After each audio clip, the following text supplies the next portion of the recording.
And the only thing that in that document, really, that I'm talking about is this statement that is clearly saying we will achieve and maintain global hegemony at any cost. That's what it said. And I knew the people who wanted that, people like Richard Pearl and Paul Wolfowitz and Douglas Feith and others. I knew that they were behind that.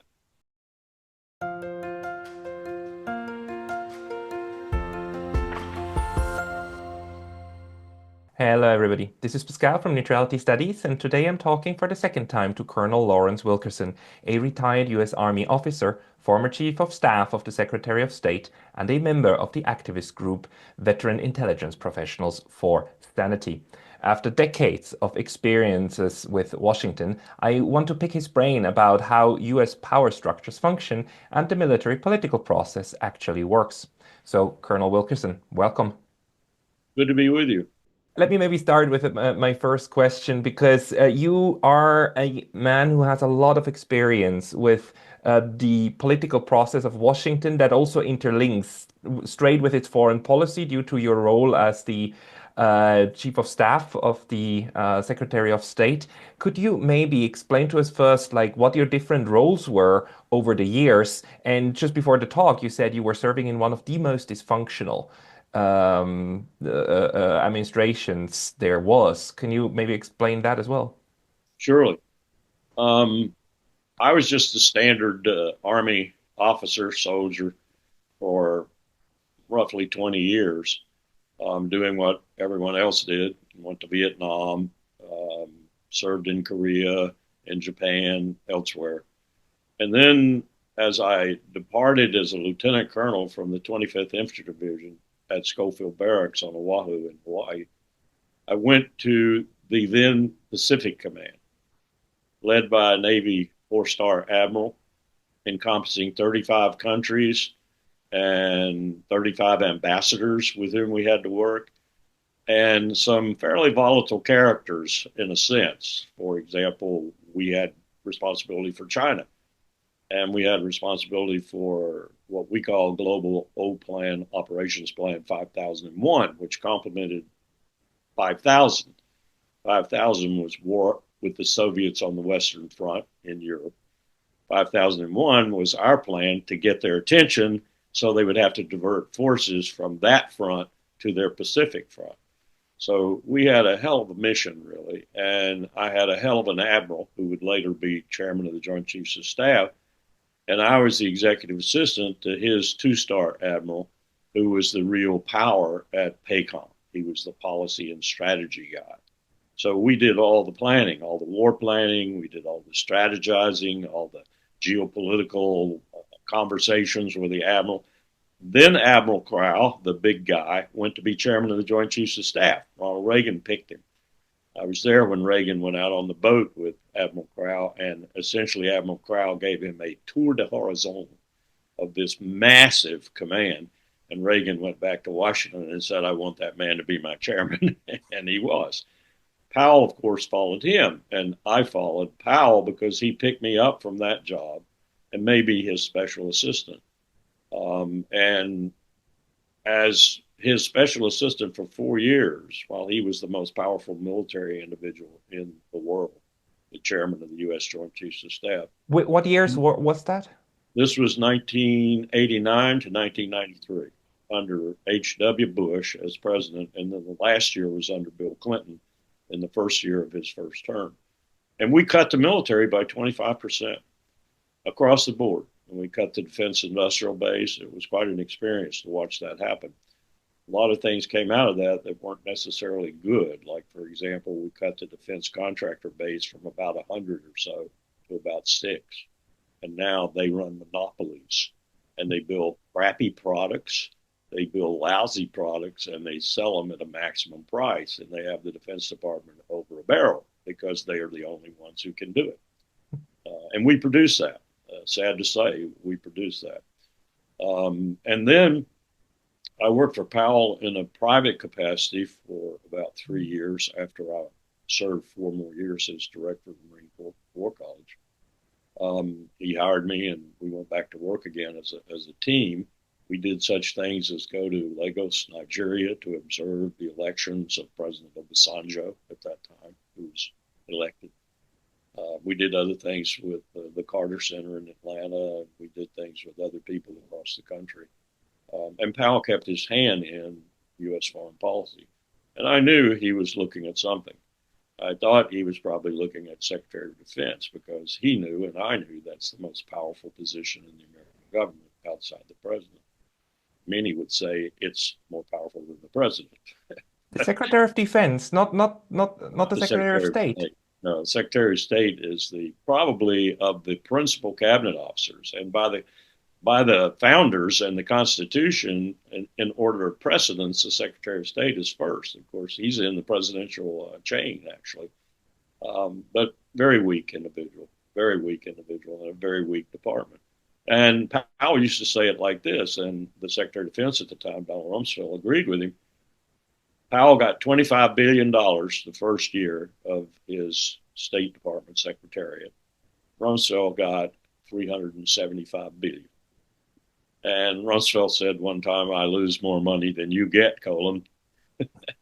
And he was right. He was right. The most powerful department. So, but he didn't. He picked Secretary of State, and I knew almost immediately, I think, that I'd been wrong in my calculations because one of his heroes was George Marshall, and George Marshall was both Secretary of State and Secretary of Defense. But I think his time at State was more formidable for the country in terms of the legacy he left, to include the only strategic think tank in the American government, really, the policy planning staff at State. And the imprimatur he gave them was the imprimatur that Richard Haas, who became Powell's director of policy planning, and Powell brought back to the State Department. So we began to think strategically again. Hadn't done that since World War II. And it was a difficult thing because the government doesn't think strategic. The American government has not a strategic bone in its body. It claims to, but it doesn't. It works its inbox from day to day. It works its inbox. It is purely tactical, purely focused on the issues of the day, mostly policy political issues rather than strategic. And so anybody that thinks strategically is put aside. And we learned that. We learned that big time because there was no strategy behind the global war on terror whatsoever. There was no strategy behind the invasion of Iraq in 2003. We just did it. There was not even a national security decision document published for the first time since World War II, when we invented these documents that codified the decision to go to war in Iraq. We just did it. But this is so ironic because I remember distinctively how Condoleezza Rice was so extremely proud, like proclaiming that for the first time the US has a strategy, a grand strategy, grand strategy. That term only came up, I mean, to me only back then, and she was so proud of that. Can you what? We in the policy planning staff offered and wrote several strategies for the government, and they were good strategies in my view. And Powell approved of them. Condi didn't want them, so she turned to her staff and said, "Produce a strategy." She didn't like those either, so she contracted it out. That'd tell you something. And there are plenty of think tanks in Washington that think strategically. And she got what she wanted, she thought, and others in the cabinet approved of it. But it's really not a very definitive document unless you're actually going to adhere to it. And all those publicly produced national security strategies, indeed, the national military strategy in the past, published for public consumption. I'm not talking about secret versions, top secret versions, but those published for public consumption, which is what the press talks about and so forth, have been more or less anodyne. They're just, keep America safe, keep America's allies safe, fight our enemies across the domain of warfare, those kind of statements. This one wasn't that way. This was a neoconservative national security strategy produced by the think tank combination that she chose to produce the strategy, and she bought it. And I'm sad to say that my boss bought it, and we even had discussions about it. And I asked him if he was happy with it, and he said, well, "Yeah, why are you asking me?" I said, "Well, this strategy essentially says, boss, that anybody stirs at the bottom of the mountain upon which America is perched, we will kill them. We will either use military power or sanctions or both and kill them. Doesn't matter what it is. It could be a rat stirring at the bottom of the mountain. It could be a behemoth stirring at the bottom of the mountain, like China. We're going to kill it. We're going to kill it before it gets a chance to grow up and kill us." That's what we're saying in this strategy. Oh, it's not that austere, Larry. Au contraire, look at it closely because I think it is. And he did have some reservations once he looked at it more closely, but he had the same attitude he'd had about those kinds of documents all along. And I have to confess, I did too. They're public. They go to the public, so they don't mean a damn thing. Well, it did mean a damn thing. And let me back up for a moment and tell you that one of the reasons I kind of didn't like it was not just because Condi had turned us down flat about what we were saying should be our strategy. It was because what I saw there was essentially the same thing that Paul Wolfowitz, then the Undersecretary of Defense for Policy, had sent across to H.W. Bush during his 4 years in office when I was Special Assistant to Chairman Powell. Bush, the most experienced president since World War II outside Eisenhower. I mean, I would compare Bush's experience with Eisenhower. Look at what he'd been. Vice president for 8 years under Ronald Reagan, head of the RNC, ambassador to China, director of the CIA, so beloved they named the building after him. After saying for years they were never going to identify Langley with the CIA, they named it the Bush Center. So that tells you something about this guy's experience. He'd never been out of the intelligence world since he got his plane recovered in the Pacific Ocean during World War II. So this is a very experienced guy. He wrote on this same document, which came over from Paul Wolfowitz at that time. He wrote on the document, "Send this back to the crazies in the bottom of the Pentagon." Bush Senior. Yes, Bush Senior. And that's exactly where it went, and it died there, we thought. But here I am looking at it coming back, orchestrated, no doubt, by the think tank neoconservatives hooked up with Wolfowitz, now Deputy Secretary of Defense, and Feith, now Undersecretary of Defense for Policy. So it came back, and it came back in roughly the same format, but no one was there to write, "Send us back to the crazies." We actually decided that that was going to be not only for public consumption and therefore anodyne and not really important, but it was going to be our strategy. And the only thing that in that document really that I'm talking about is this statement that is clearly saying we will achieve and maintain global hegemony at any cost. That's what it said. And I knew the people who wanted that, people like Richard Pearl and Paul Wolfowitz and Douglas Feith and others. I knew that they were behind that.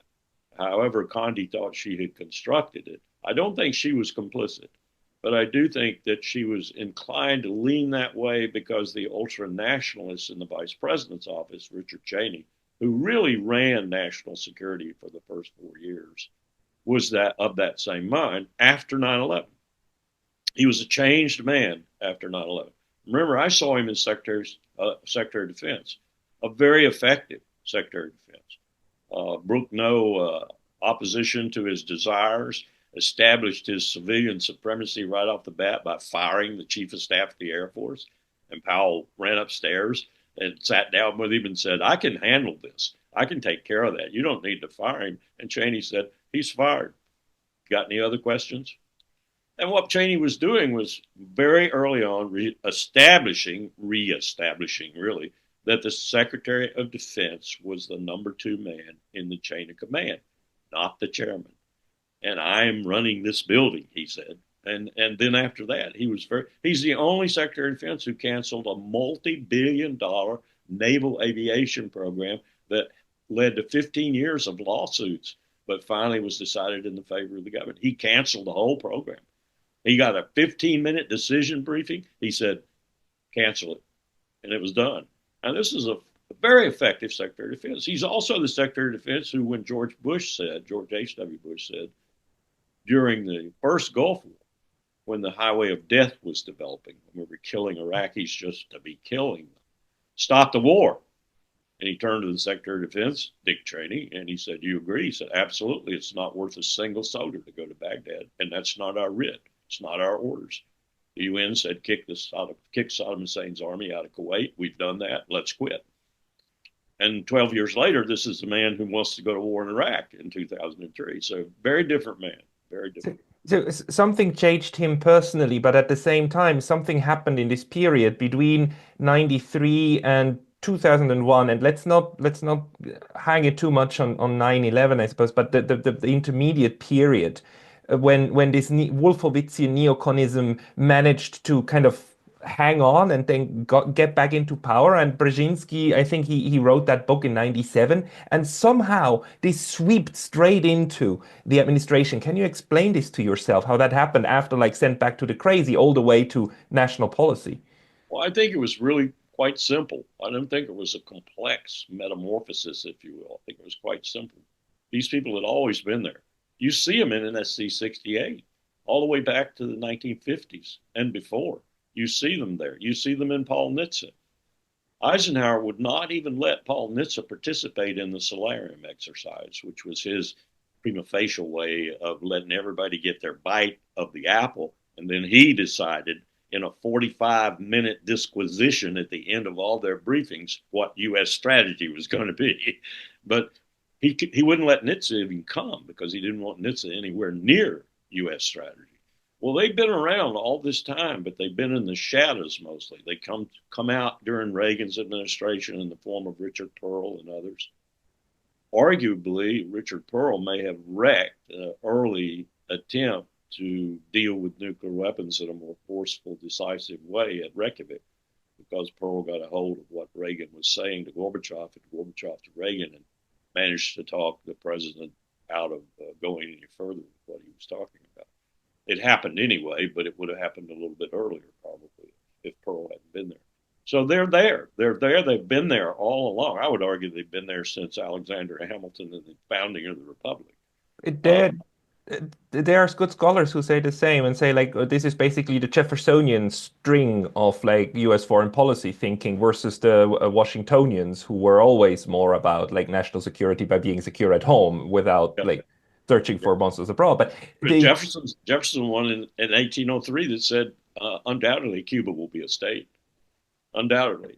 And there were two motivations for that, of course, because he knew that the slavers in the United States, the South basically, would get Cuba because they were trying to expand their power and they needed more slave states. So if Cuba was a slave state, if they became a state of the United States, they'd add to Texas and, there'd be another slave state. So Jefferson thought that Cuba would, just by proximity and that power struggle, would be a state eventually. So, but anyway, to get back to my point, they come in, they go, they come in, they go, they come in, they go. Well, they came in with a vengeance after 9/11.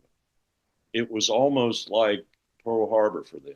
yeah. They were searching for something like this. They wanted something like this to happen because they knew, I'm pretty sure that the leadership anyway knew that they were not going to be able to implement the strategies line about we will tolerate no opposition whatsoever in the world unless something prompted it as being sellable, marketable. And 9/11 came along and did that. It was like October the 7th for Bibi Netanyahu. Bibi Netanyahu wanted to do this and was doing this on a much lower key all along. He was killing Palestinians on the West Bank, started in East Jerusalem, and of course he was bombing Lebanon every 8 to 9 years just to make sure their economic infrastructure didn't compete with his. And we blessed all of that. We blessed all of that. So you had the same thing here where all of a sudden these not many, they're giant Netanyahu's, suddenly came out of the woodwork and had their excuse, just like Bibi did for October the 7th, to start mass killing instead of just periodic killing. And I will come back to this, and I will come back to Israel and the United States. But I am, I still wonder whether, because like following your explanation, it seems that your assessment is that the people, these individual heads, they do actually control the government and U.S. Foreign policy making. Because my question is always, which one is more important, the structure of the whole thing, and who answers to who and creates what kind of dependencies, or is it like the individual people? Because you also mentioned reestablishing control over certain agencies, which would imply that other agencies might be a bit out of control. Right. What is it? Is it the people, or is it the structure that moves forward U.S. policymaking more? Well, I taught this for 16 years on two civilian campuses and two military campuses, Naval War College and Marine Corps. The name of my course was National Security Decision Making. And at the core of that course was fateful decision making, which we defined in our seminars as presidential decisions to send young men and young women to die for state purposes and to kill others for state purposes. War. Or, you know, we'd like to use euphemisms, but we called it war. Whether we were killing one person or 10,000, we called it war.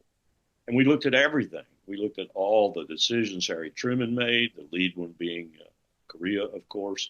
We looked at the decisions that Richard Nixon made, like the expansion of the war into Cambodia in 1970. We looked at all the major fateful decisions in the post World War II era, all the way up to Obama and Libya. We even had an interview with Obama.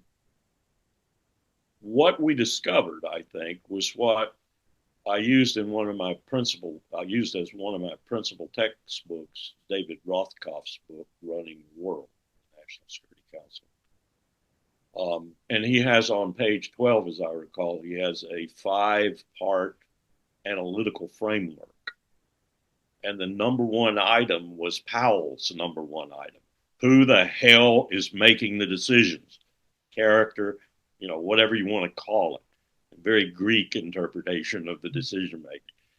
The second is international circumstances. The third is domestic circumstances. The fourth is there a process? Is it statutory or is it outside the statutory process? Because we had a statutory process as of the 1947 National Security Act. We didn't have that before. Presidents just made decisions. They just decided to go to war in consultation with their favorite cabinet officers or whatever. This formalized the decision making. And the Congress did that for a reason. They didn't like the way FDR had managed the war, and they didn't like the power he had accrued doing it. And not only did they amend the Constitution so we couldn't have a president again for that long a period of time, but they passed the 1947 National Security Act. And the last thing, of course, is ideology and governing philosophy. And then you go into my addition to David's framework was budget. And I would always point out that the only president in the post World War II era who demanded of his then budget officer, it's called Office of Management Budget now, but demanded of him a codicil to his national security decision to go to war or to conduct a covert operation if Eisenhower allowed it to happen. The cost. We haven't had one since. Instead, what we have is Dick Cheney saying Ronald Reagan proved deficits don't matter, so don't worry about the money.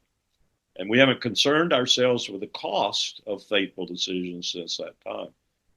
And we went through probably, I don't know, maybe all told 400 students over 16 years, another 100 on another campus over 6 years, George Washington University. We probably went through almost everything you could cite that would qualify as a fateful decision from 1945 to the present. The consensus was in agreement with Powell that the major factor was the people participating in the decision making process, not the statutory or non statutory nature of it, because many of these decisions were non statutory. Nixon's decision was not made in the Security Council. It was made at his home drinking Jack Daniels. And there are other decisions like that that are outside the system. And you can see, I think, a trail of what happens when that occurs, because the first thing that happens is your cabinet is not behind you. They don't know what you're doing. And so the immediate reaction is a protest. Why did you do this without calling me in? Why did we not have a National Security Council meeting per the law? Uh, so you perturbate things immediately if you do that. But I think our answer, all these students and mine and others that we brought in from time to time, would be that that's the most important element. It's the Well, people actually make the decision. a question though, like if you look at all of these decisions that are presented or that have to be done by certain people. The question is like how are they framed and who presents it to them? Absolutely. Is that clear? Is that good faith? Or in the way that right now a lot of people are very worried that Donald Trump, although he might have the right instincts when it comes to pulling the United States out of warfare or not getting into, that the people who's around him might give him false dichotomies. It's like go to war here or go to war there instead of nothing. And so is that clear during the decision-making process? And are the people who take the decisions aware of the fact that they need to question the menu that they're being presented? Well, that's an excellent question, one we debated quite often. And I think the consensus, if there was one amongst most of my students, by the way, I had some brilliant students on both campuses. Honors program at GW, they had to have a 3.75 GPA before they even came to me. And they were all seniors. And at William and Mary, they were excellent students too. I think the consensus would have been, if you are going to decide that, Powell used to say 95%. None of my students would say that. That say fully half of the influence on any fateful decision is the characters in the decision process. Then Mhm. you have to consider several factors. One, they might not even be statutory members of the government. They might be a buddy outside who's whispering in the president's ear, a buddy with far more influence on the president than anyone he selected to be his cabinet members. The second thing you've got to consider is that there are no geniuses that are forging this decision. It's just standard Americans, and they're not necessarily the brightest Americans who could be in that position. Oh, and by the way, the person who's going to make the ultimate decision is not necessarily the brightest light on the street either, because we don't produce those kinds of people in elections. With those kind of people, increasingly too, since World War II, don't win elections. The kind of people who win elections are not the kind of people you would want deliberating these very serious matters and coming up with the best possible decision. I think my students would probably say that they were shocked at the caliber of people since World War II, in particular, who populated the American government and were making these decisions. We used to say sometimes at the end of a 3-hour seminar, my God, I'd have made a better decision than that. And these are 21 and, 19, 20, 21-year-old youngsters. And they were right. And I often would say, you probably would have. Our capstone exercise in my course was a 4-hour National Security Council meeting, staged as best I could, exactly the way it would be in the Roosevelt Room or wherever in the White House. I would serve all kinds of food and jelly beans and candy and coffee and cokes and everything else, and set it up. I'd use the most prestigious room at GW and the most prestigious room at William and Mary to do it. And I said, this is the National Security Council. You're the president. You're the vice president. You're the chairman of the joint. Y'all. And they come out of that exercise and, they would say, I knew this as a simulation war gamer in the military, that you can really put pressure on people, even in simulations. They would come out of it sweating. And they would come out of it actually feeling as if they had been in the cauldron making these decisions. But may I just ask, like, also in the actual National Security Council, when these fateful decisions are being taken, people keep snacking and drinking Oh coffee? yeah, yes, Really? yeah. It depends on the president, of course, and what the president and his. Usually, it's not always the case, but either the deputy national security advisor or the national security advisor, both of whom are unelected and not subject to the advice and consent of the Senate, which is, Henry Kissinger was president, and he wasn't in any way, fashion, or form elected. Uh, you got to wonder about that. And my Yeah, Jake students, Sullivan, yeah. yeah, my students often did. They would say, "Wait a minute, Brzezinski's the most powerful man. Kissinger's the most powerful. Now he's Secretary of State too." And I would tell them the joke, and it's not a joke. It actually happened, where one staffer came into Henry when he was both Secretary of State and National Security Advisor and said, "Mr. Secretary, which stationery do you want this decision codified on?" Yeah, I mean, that we let that happen is unconscionable. That we let a man be the National Security Advisor and the Secretary of State simultaneously.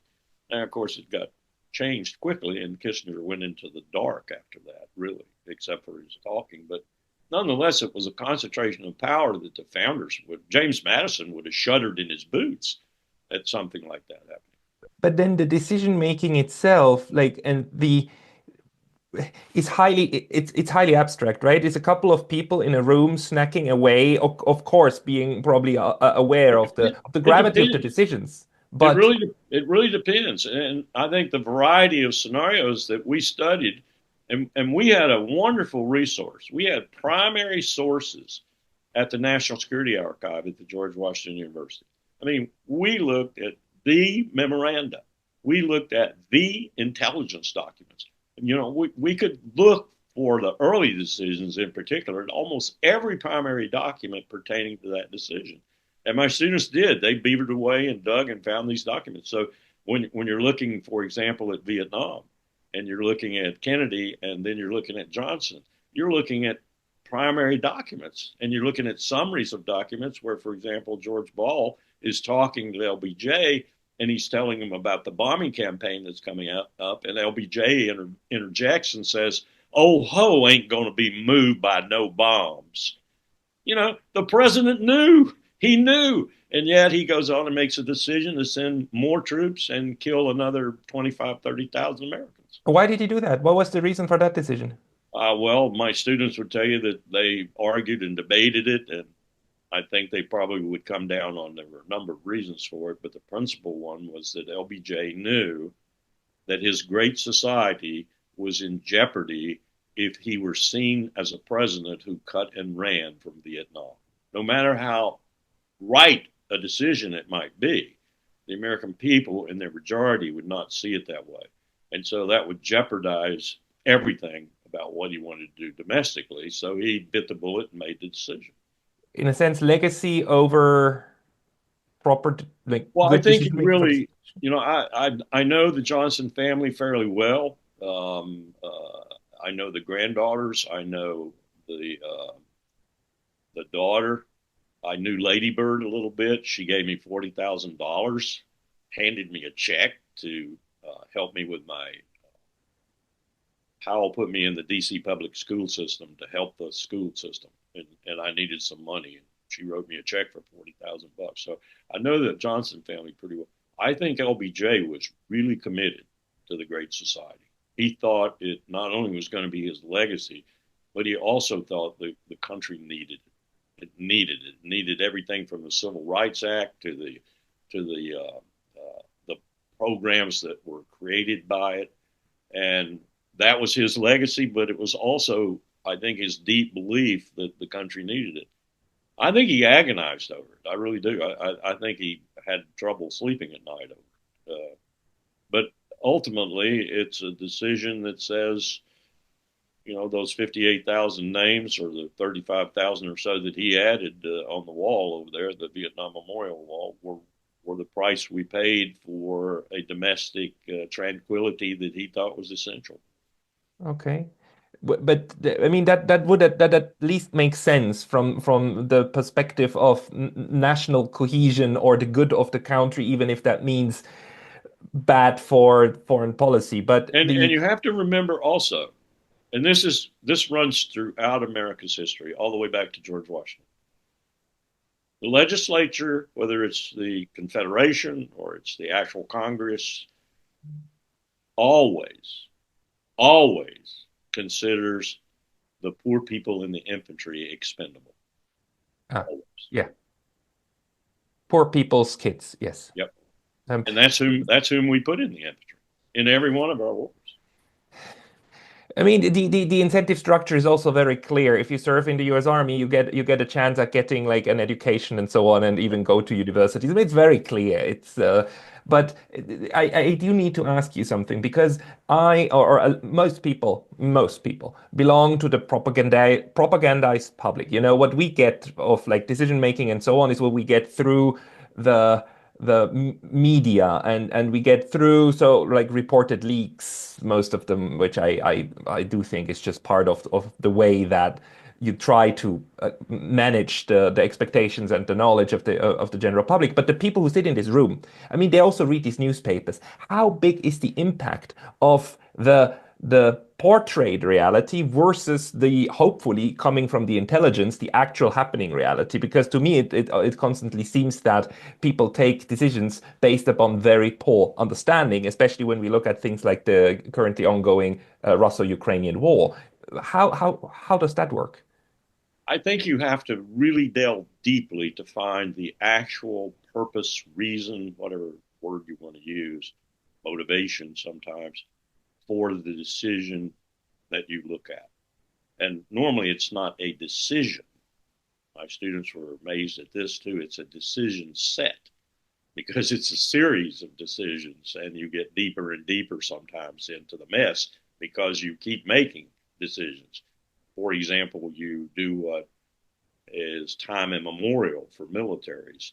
You, instead of backing up from a defeat, whether it's tactical or strategic, you reinforce, and you reinforce that defeat. And ultimately, almost all the time, you deepen your profound defeat rather than suddenly reverse the situation and win.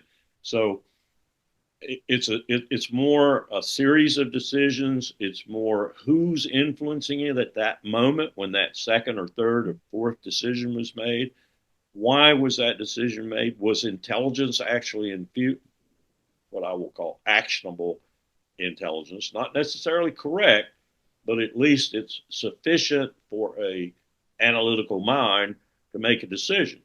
And then you have to just, if it is bad intelligence, then you have to throw that into the mix as you analyze the decision.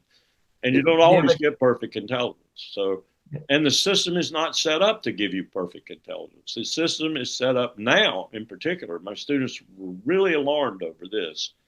We have created a culture with then 16 intelligence entities, now 17, counting the DNI, that more or less conforms to the decision maker's wishes. So it spends an inordinate amount of time ferreting out through its leadership and other ways too, like putting people all over the National Security Council staff, putting people at the Pentagon, putting people on other key staffs, and they're spies. They really are spies, and the most guilty of this is the CIA. Sometimes they do it without your knowledge too. You don't know that the guy you just hired is a CIA operative. So they get, like J. Edgar Hoover did when he was director of the FBI, information on everybody in the government. So they know how to twist this and twist that to make sure that this entity, like INR at state, the only really independent or almost independent intelligence entity in the 16 that the government had at that time, you get people in there whom you can twist and turn and make them come to consensus with your overwhelming view as director of Central Intelligence, which is in sync with what you know your president wants. So, as the British said at one point about Iraq, you actually shape the intelligence to the policy, not the policy to the intelligence. but that's something that would happen in a reciprocal process, and I suppose these agencies don't agree with each other. And my guess would be that the Defense Department must be highly suspicious of the CIA, right? They Absolutely. And and so they we think that competition is healthy. That's an yeah, American principle, competition is yeah. healthy. It is healthy sometimes, but sometimes it is very, very unhealthy. You actually get something like George Tenet, for example, as then the director of Central Intelligence, which is the same thing the DNI is now, except that he's got another hat that said he's director of the CIA, using that power to cajole and or compel others to see the same way, or to use his assets, which are formidable, to ensure that your view doesn't take place. Let me give you an example. The one man in the intelligence apparatus in the United States who dissented majorly and whose analysis was just superb on the aluminum tubes that Saddam Hussein supposedly had smuggled in to use for centrifuges, George Tenet made sure when they had the ultimate meeting of all 16 entities to adjudicate the national intelligence estimate in that regard, was gone out of town. And he was the only one who had the skill set to really be formidable in such a meeting in convincing others that they were wrong. George Tenet made sure he was out of town when he held the meeting. So this, we called him Joe Turner because no one wanted to give his name out, and I don't blame him. But we would say Joe Turner was out of town. Why was Joe Turner out of town? And afterwards, when Powell asked, more or less asked that question of Tenet, Tenet just smiled. There were other moments like that too. You've got incredible power. And now, if you think about it for a moment, if Trump actually gives Tulsi Gabbard the DNI, if she's approved, the power he said he's going to give her, which should have been given in the legislation, but wasn't. Congress didn't want to go that far. And that's money and people power. In other words, the DNI can shift money amongst the 16 entities, and she can shift people. Can do that. But Congress wouldn't go that far. They didn't want to make that powerful a potentate with regard to intelligence. But Trump has said he's going to do that. He's going to give the DNI, only the DNI, access to him, and he's going to give the DNI money and people power. So basically, he's saying he wants to know what's actually happening from the director, and he wants That the power to actually dismantle the system if he doesn't like what he learns of how it works. that's the implication. But Mm. I dare say he's going to fail in that because it's just too powerful. We've made it too powerful. The only way you could succeed in that, and you couldn't do it, is to do what several people, what John Kennedy said. I don't know if it's apocryphal or not. I doubt it because Bobby said he said it.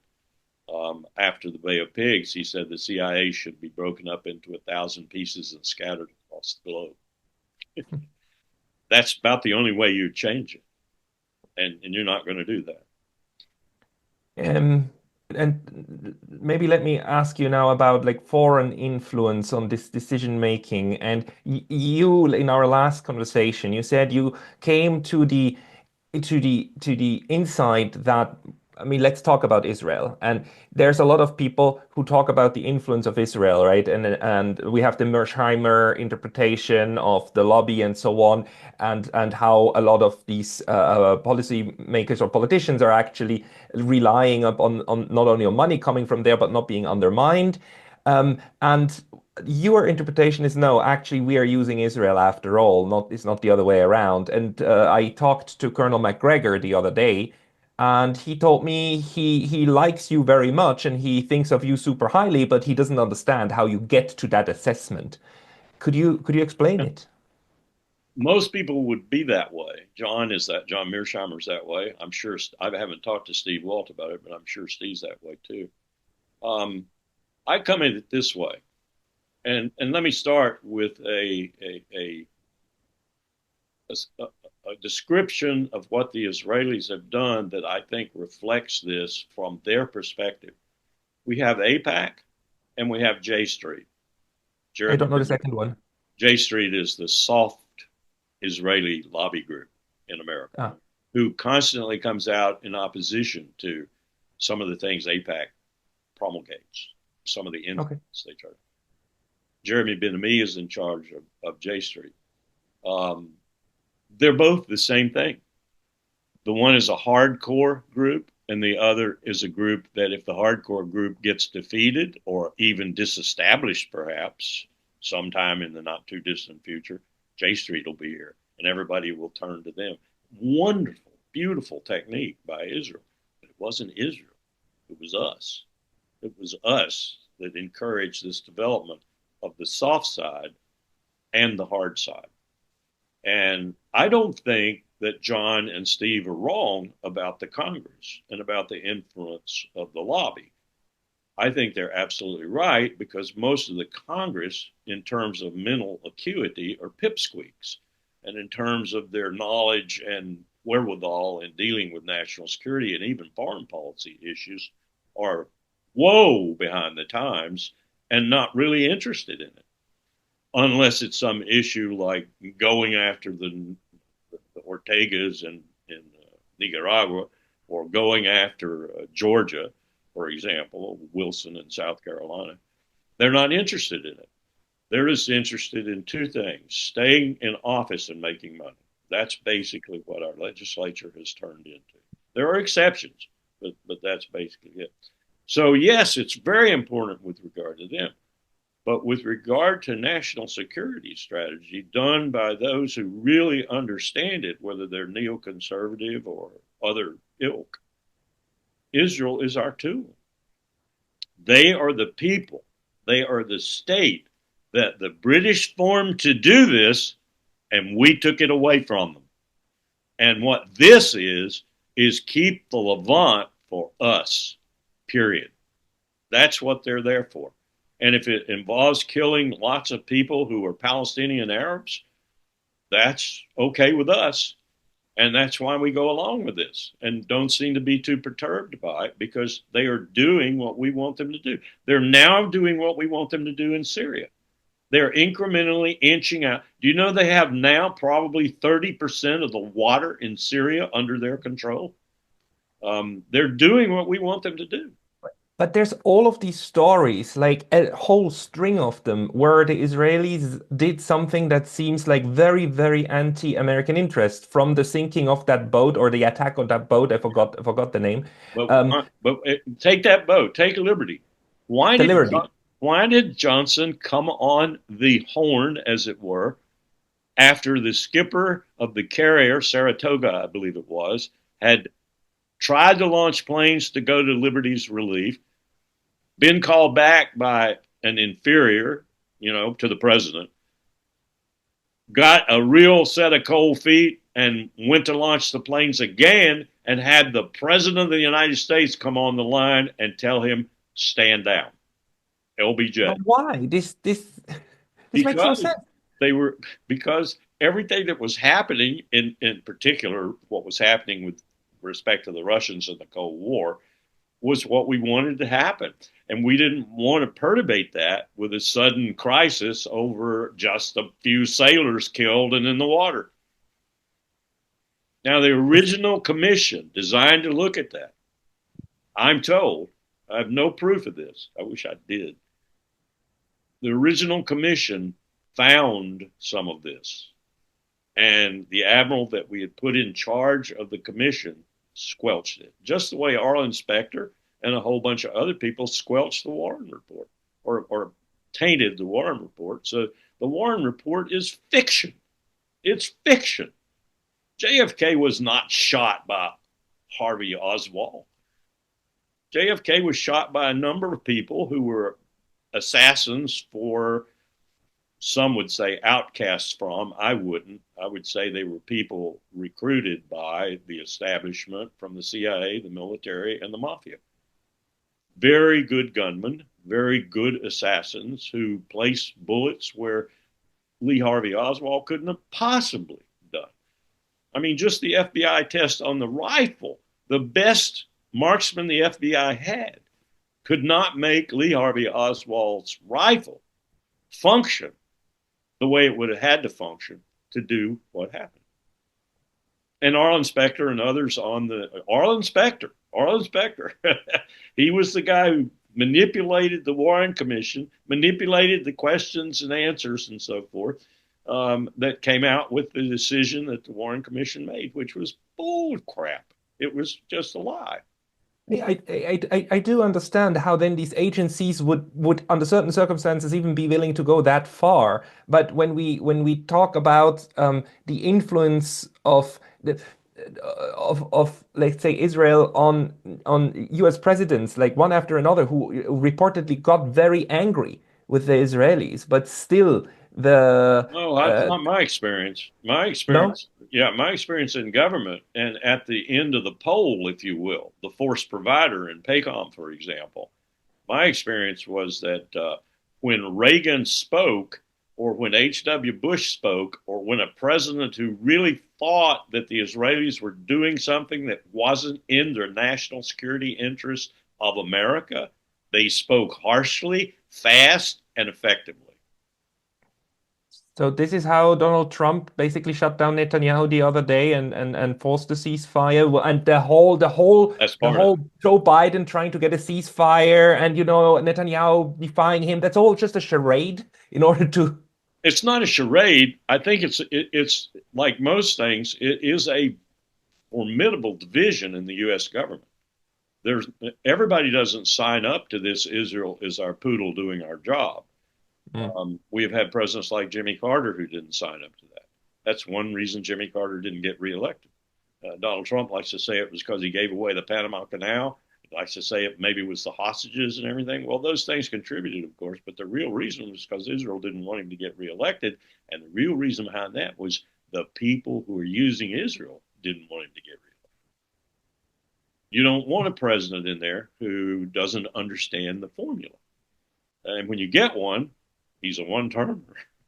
H.W. Bush brought the hammer down so hard on Israel that I would contend it wasn't Ross Perot. It wasn't the read my lips, no taxes that got H.W. Bush defeated for a second term. It was the fact that Israel threw its weight behind Clinton, bought Clinton, bought Clinton actually, because they didn't like what Bush had made them do. He forced them. He forced them into the Oslo process. But doesn't this undermine the argument that Israel is the poodle? Israel is does things at the behest of the United States. So there I is a don't think so. reciprocity between these two, huh? I don't think so. I think you've got to keep your lackey in line. You can't let your lackey get out of line, and you can't let your, lackey's not the right term. You can't let your surrogate state operating basically in accordance with your national security needs or as you perceive them. You can't let them go off on tangents and do things that might repercuss against you. And I think that's one of the reasons Trump, not knowing any of this, I would guess Trump doesn't know anything that I've said. He hasn't a clue. He hasn't a clue what the shadows are doing.